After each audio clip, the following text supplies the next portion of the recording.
Welcome back po sa aking munting channel, Mr. Ukol. Nandito na naman po ang inyong lingkod para magbigay ng tips at giya para naman po sa araw ng Biyernes, Friday, May 30, 2025, huling karera po sa buwan ng Mayo.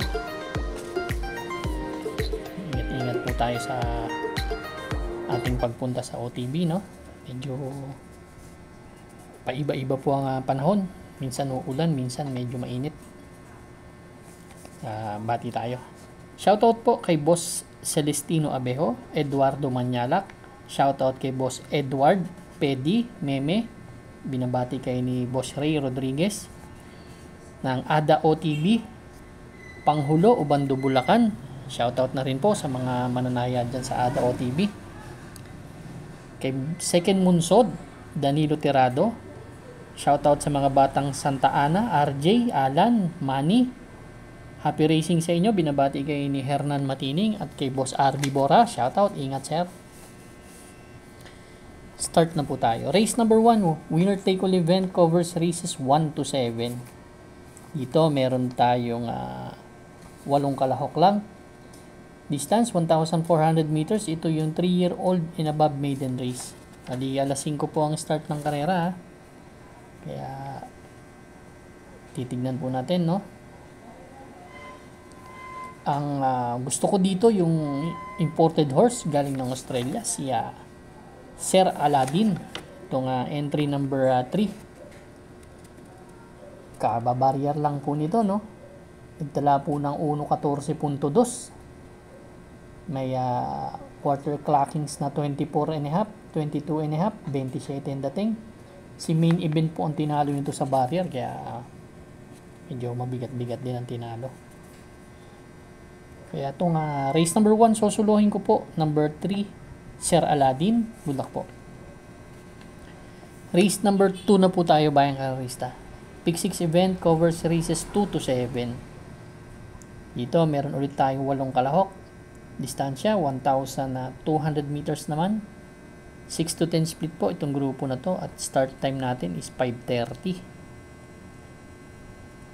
Dito ang first choice ko yung galing sa panalo na si King Hans. Baka makaulit eh. Si King Hans last May 21, tinalo nito si Cherubim. Tala na 115.4. Baka makaulit si King Hans. Second choice ko itong galing sa bakasyon na si 14 de Oktubre. Ito kakabarrier lang. Nagtala na 1.17.8. Si 14 de Oktubre ang huling takbo nito last November 24 dun sa Maro Breeders 3-year-old filly.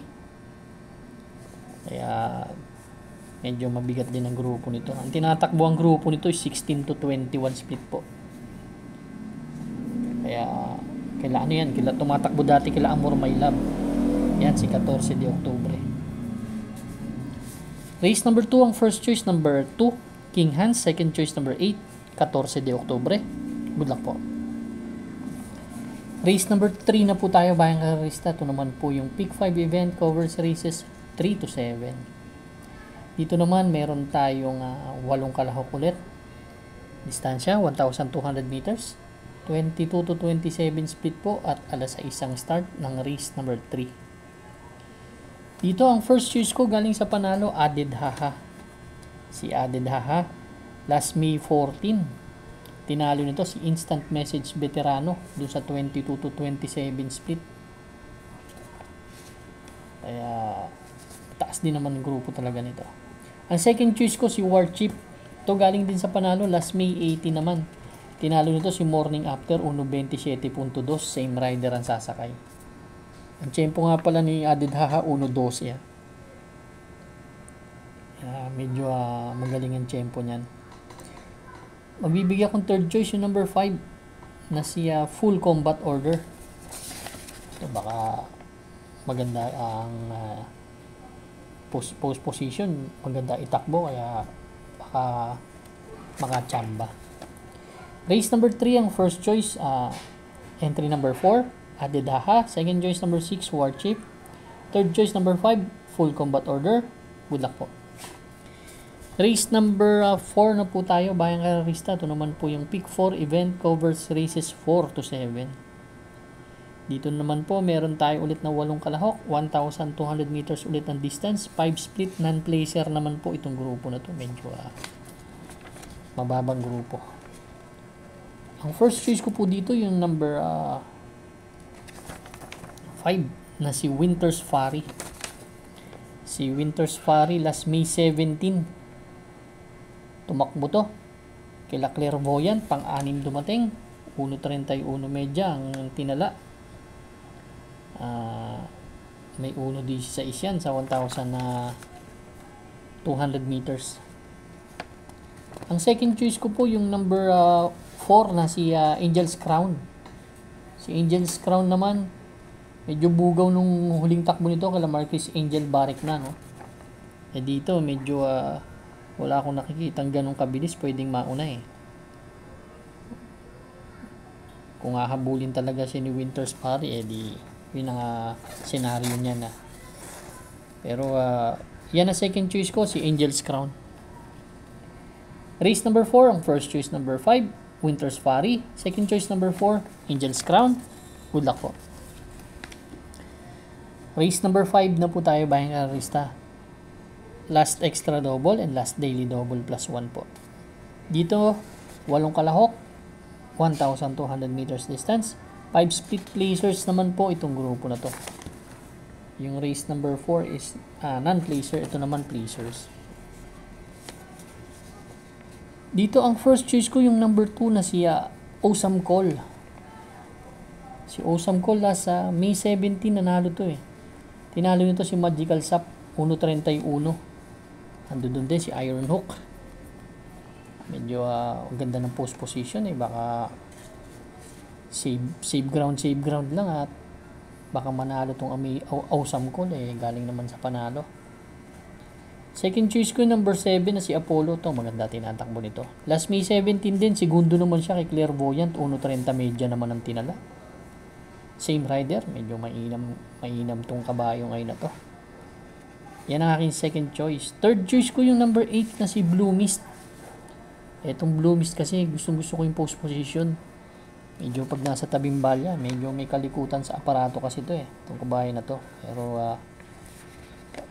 baka makachamba eh. Ganda ng post position. Race number 5, first choice number 2, Awesome Call. Second choice number 7, Apollo.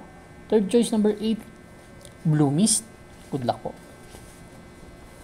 Race number 6 na po tayo, the penultimate race, bayang karerista. Medyo mabilis tayo, no? Dito naman, 8 kalahok ulit. 1,200 meters distance, 11 to 15 split naman po itong grupo na to. First choice po, number 3 na si Lord Bentley. Actually, gamay kasi ni JRD Ocampo. Actually, napanalo niya yan nung last April 27 eh.